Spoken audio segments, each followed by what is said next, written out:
Hello and welcome to the Idiot Book Nook. My name is Blazewing and my pronouns are they, them. I am the reading dragon, and my pronouns are she, her. I'm Lady Punit. My pronouns are primarily she, her, sometimes they, them. Today is a she, they kind of day. And I'm Crittershy. My pronouns are usually she, her, sometimes they, them. If you'd like to follow us on social media, you can do so at linktr.ee/idiotbooknook. You'll be able to find links to our podcast, to the YouTube, to all of our individual socials where you can follow us all individually. You can catch up on past episodes. You can come join us while we're streaming on Wednesdays, which is live on Twitch. We have multiple places where the podcast is hosted. You are welcome to catch up on previous episodes. Today we're going to be talking about Chapter 1 of Fame Has Its Price by the Vampire Jack Townson.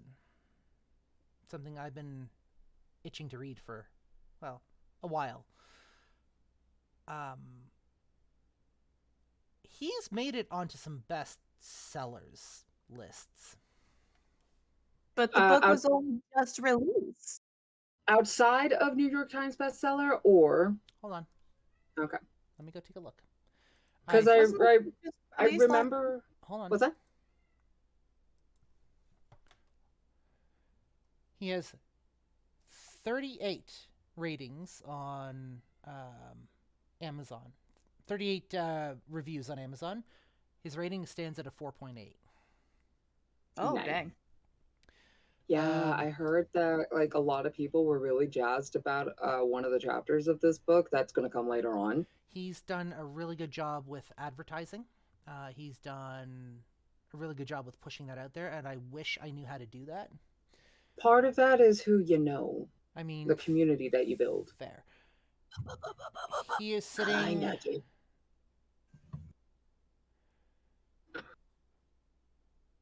One second. Number 153 in vampire thrillers, 337 in LGBTQ2S plus fantasy, and 351 in vampire paranormal romance. I would also like to point out that he has been advertising that he has queer representation all throughout this book, They love our queer rep. including trans representation. Which is also good. So a little bit about the author, just for those of you that don't know or haven't heard of him.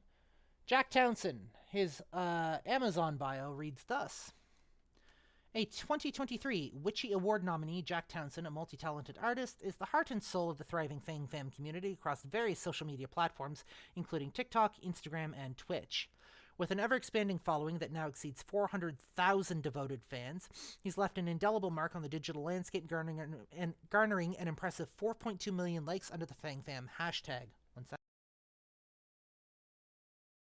Bless you. Excuse me, thank you. Beyond his online presence, Jack is a versatile artist encompassing the roles of actor, singer, and writer. His most celebrated work to date is The Vampire Jack Townson, an original story that first captivated audiences on TikTok and has been endorsed by the New York Times bestselling author and 5-time Bram Stoker Award winner Jonathan Mayberry.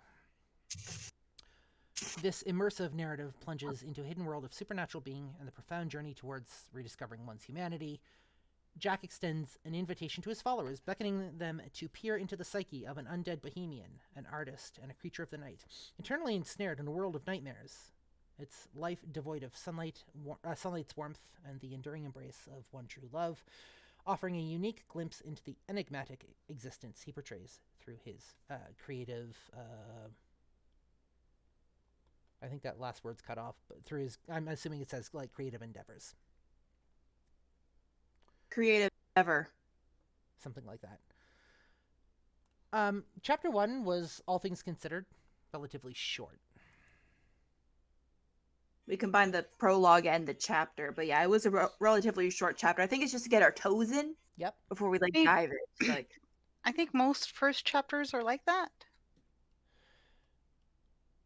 What do we think about Chapter 1? Oh, sorry, I forgot I was not on push to talk. Damn. The existential guilt I felt in that, and the existential dread I felt in that Holy fuck. Mhm. Yeah, And the depression. depression, questioning life, kind of a shitty situation all around. Yeah. I do have to Yeah. say, as somebody who is a fan of imagery, I love the imagery that he used. Oh, yeah. Bringing things to life, painting pictures with words. I am all here for that. Mm-hmm. And it was done in a not in an overbearing way. It didn't feel like it was being force fed to you or anything like that. Like it was descriptive without being Pushy? yeah, or like we all love Anne Rice, but lady, you do not need to spend an entire chapter on describing the wallpaper.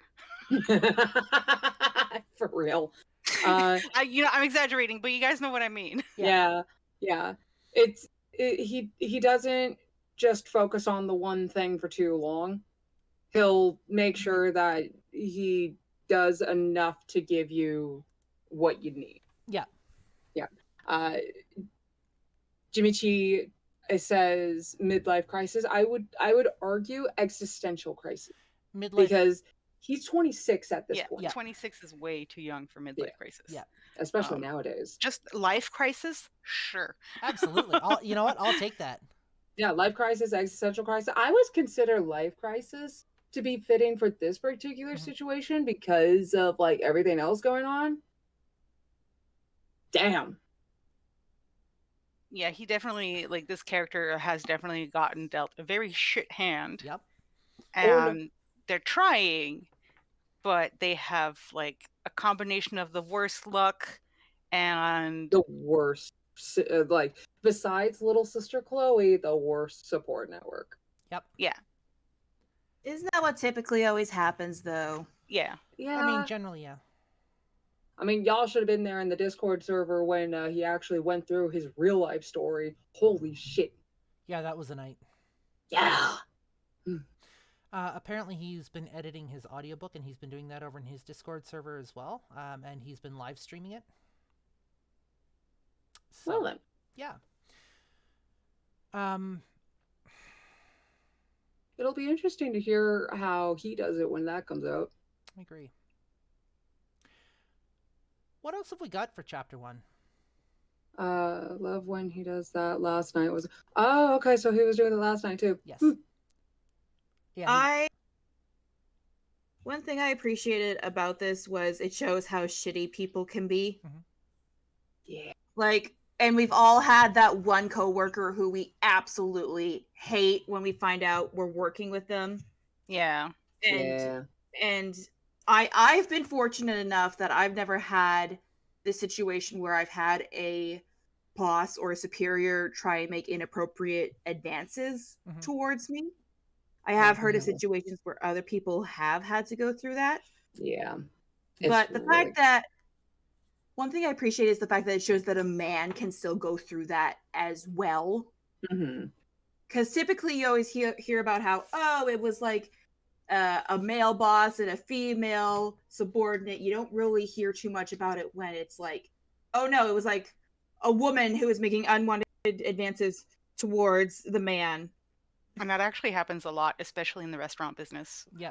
For those of you who have never worked in a restaurant, I had, and let me tell you, there's some nasty ass chicks out there. We'll leave it at that. Jimichi says Jack's trying to hold together, but I feel he needs a good support group. I would actually agree with that. Definitely needs a good support group. You're only as strong as your support group is. Yeah. Honestly. I get the impression that he doesn't have a lot of friends. Like, he's at that stage in life where it's hard for him to have friends because he's either working or looking after his younger sister and all of this. Also, it's in 2012 where, yes, like, Messenger was a thing, but the chance to have online communication was not at what it is today. Yeah. Where I can meet people from like all across the world and see them and talk to them, and no, they're not like strange predators who are looking to get me alone. Back then, though, it was a huge concern, and I believe it was like around that time period where cyber safety was really starting to become a big thing. So the chance for him to have like online friends to like discuss his love of poetry and acting and such wasn't as readily available for him.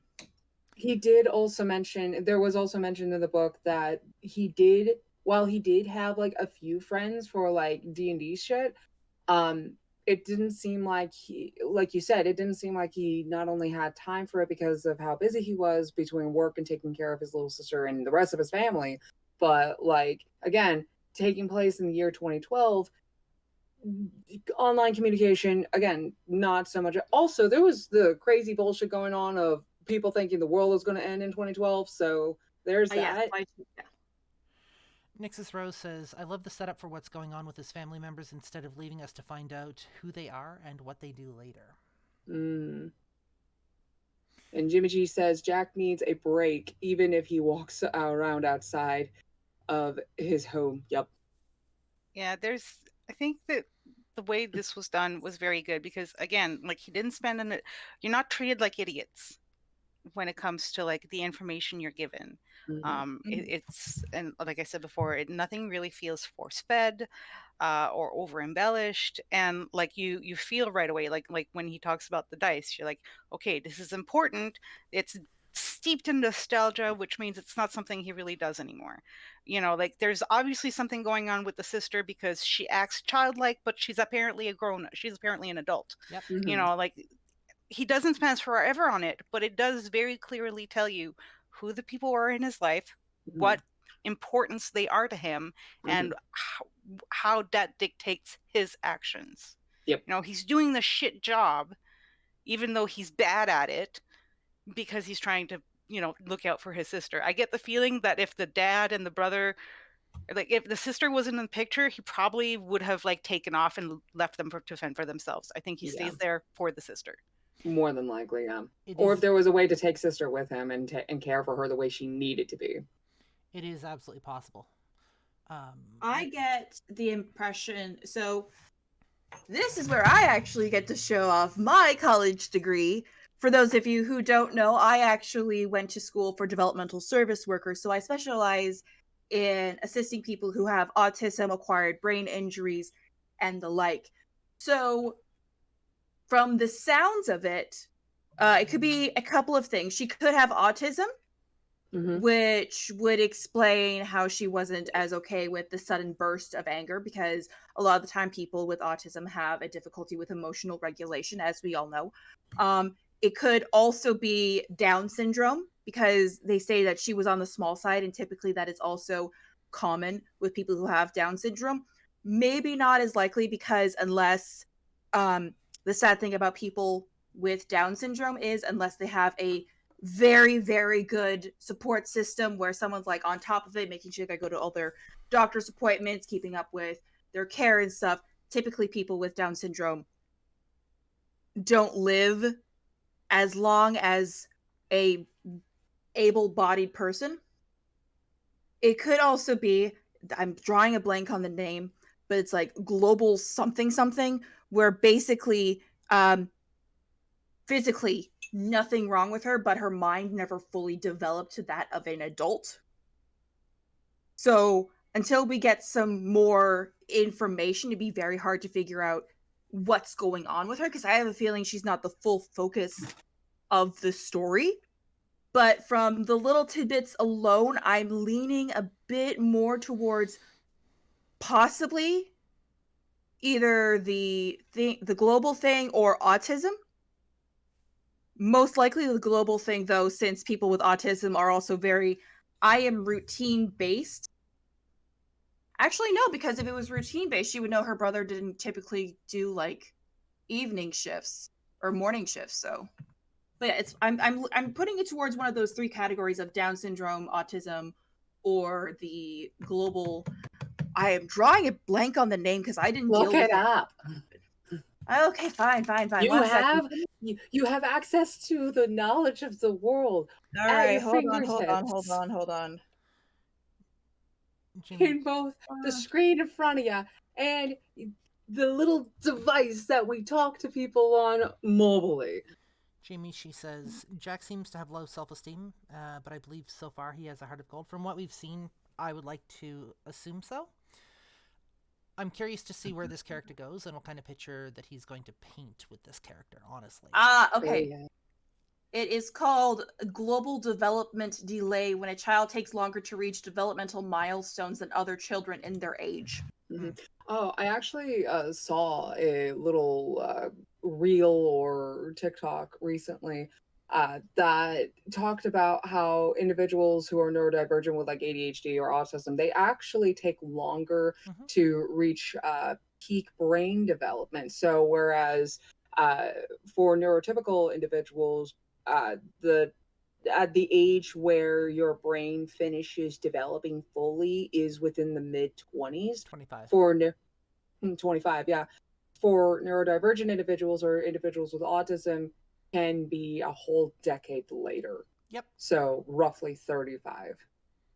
So if you're under 35 and you're neurodivergent and you feel like you're not quite done cooking yet, you're probably not. Just saying. Yeah. Sorry about that. I mean, And that there's and a possibility that Albert Einstein was autistic because he didn't start guarantee talking. you. oh He yeah. probably was. He didn't start speaking until the age of 7, supposedly. Yeah, no. There's so many signs that point to that.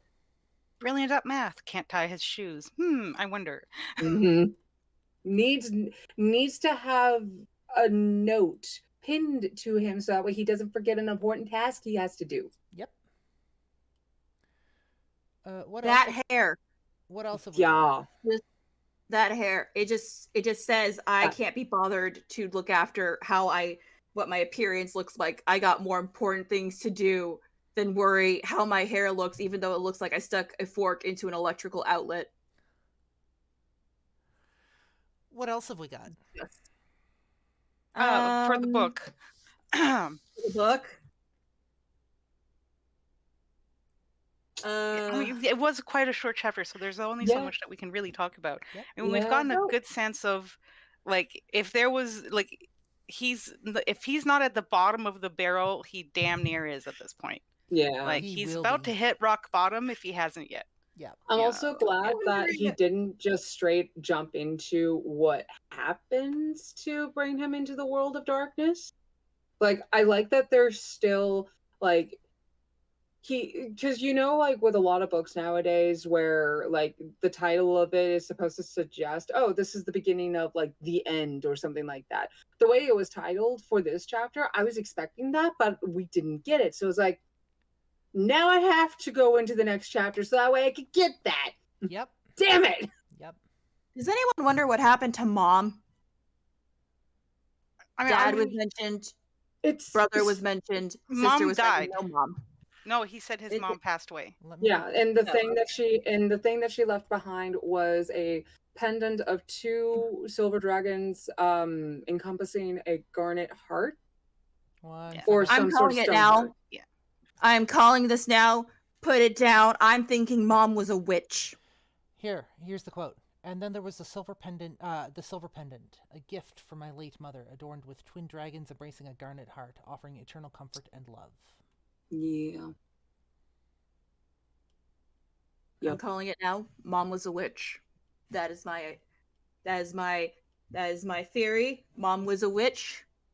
Because dragons and garnets and hearts, either she was a witch or she was neurodivergent. Because all neurodivergent people have an obsession with rocks and dragons. I mean, Ooh, shiny. to be fair, you did try to eat them. Yeah. That was one time. It happened multiple times during that one time. Everyone pointed out it looked like a gummy, and I wanted to see. In fairness, I should have checked to make sure if the rock was poisonous or not. If You really ingested, should have. Yeah. I should have. It was a carnelian though, so I was fine. PSA for everybody listening: don't put random rocks in your mouth unless you know for sure what they are, because several of them, if put in contact with moisture, are actually very toxic to the body, including like malachite and others. So yeah, don't put rocks in. Don't you put it in your mouth, as the old PSA went. Don't you put it in your mouth. Put it in your mouth. Jimmy Shee says, it seems as though not one person is giving Jack some time to be a normal adult. Oh, no, never. I would actually agree with that.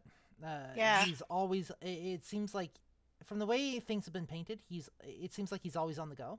Never quite sure whether he's coming or going, and doesn't even have time to catch his breath. And I mean, Sounds at like someone else we know. 26, at his age, and given how some of these things are said and how long, like, it seems like maybe he was never really able to even be a teenager. Yeah, I agree. Yeah. Yeah, He sounds will- like someone else we know. It sounds like, so we know that dad's on disability. We don't know why. I'm guessing most likely an accident of some sort occurred, which is very common. It's more common with adult men that if they go on disability, it's due to some sort of workplace accident or an accident in general. Typically, if a woman goes on disability, it's because of medical issues and or stress leave. Typically, not to say that men can't go on stress leave too, but given the fact that this is taking place in 2012, where mental health was still not like talked about as much. Yeah. 2012 was like it was kind of like that whole, hey, what's this can of worms here? Let's start opening it up and see what happens. Exactly. So that's why I think most likely he had a workplace injury, especially because typically macho men, big manly men, I have to provide blah blah blah blah blah blah blah. But yeah, so that's why my theory is most likely he had a workplace injury. We know that his brother apparently is a drug dealer, which once again very common during still common. Yep. But a lot of the times those were used as a way to help with mental health, which as we all know that's not typically how it works depending on the drug.